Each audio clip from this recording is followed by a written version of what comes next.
తిరుపతి జిల్లా గూడూరులో మంత్రి బీసీ జనార్దన్ రెడ్డి పర్యటించారు. పట్టణంలోని జనార్దన్ రెడ్డి కాలనీలో సుపరిపాలనలో తొలి అడుగు కార్యక్రమంలో పాల్గొన్నారు.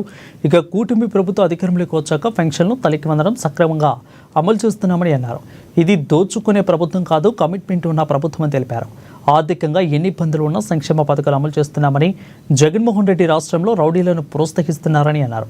సంక్షేమ పథకాలు అమలు చేస్తే గత ఎన్నికల్లో 11 సీట్లకు ఎందుకు పరిమితం చేశారని ప్రశ్నించారు. ప్రభుత్వ జీతాలు తీసుకుని అసెంబ్లీకి రాని అసమర్థ ఎమ్మెల్యేలు అని అన్నారు. తల్లి కళ్ళలో ఆనందం, వారి ముఖంలో చిరునవ్వు చూసినప్పుడు ఎందుకమ్మా మమ్మల్ని చూసి నవ్వుతున్నారంటే, సార్ చంద్రబాబు నాయుడు గారు పుణ్యాన, కూటమి ప్రభుత్వం పుణ్యాన ఆ రోజు మీరు ఎంతమంది పిల్లలకు చెప్తే అంతమంది పిల్లలకు తల్లికి వందనం వచ్చింది. అదేవిధంగా ఒక ముసలమ్మ గారు, నలుగురు గారు ఎక్కడ పోయినా ఆ ముసలమ్మ గారిని అడుగుతూ ఉంటే, ఏమవ్వా బాగున్నావా, ఆరోగ్యం బాగుందంటే ఆ మహానుభావుడు చంద్రబాబు నాయుడు పుణ్యాన సంతోషంగా ప్రశాంతంగా బాగా ఉంది నాయన. ఎందుకంటే అప్పుడు 3,000 రూపాయలు ఇచ్చేది ఇప్పుడు ఒకేసారి పెంచి 4,000 రూపాయలు ఇస్తా ఉన్నారు.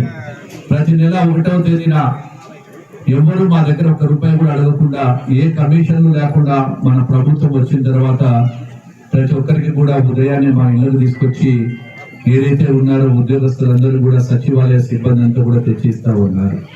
ఇది తెలుగుదేశం ప్రభుత్వం, ఒక కూటమి ప్రభుత్వం ఇచ్చిన కమిట్మెంట్.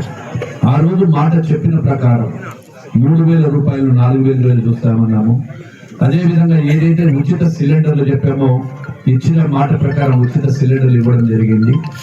తల్లికి వందనం కింద ఇంట్లో ఎంతమంది పిల్లలుంటే, గత ప్రభుత్వం మాదిరిగా మాటల ప్రభుత్వం కాదు, చేతుల ప్రభుత్వం. ఇది చెప్పిన మాట ఖచ్చితంగా కూడా నిలబెట్టుకుంటాము.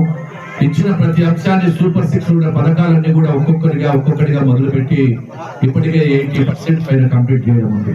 ఒకసారి మిత్రులు చూడాలి, ఒక ఇంటికి దగ్గరికి పోతే తల్లికి వందనంలో మాకు 5 మంది పిల్లలు 5 మందికి పడింది. 5 మంది పిల్లలు చూస్తే ఆ తల్లి చెప్తా ఉంది,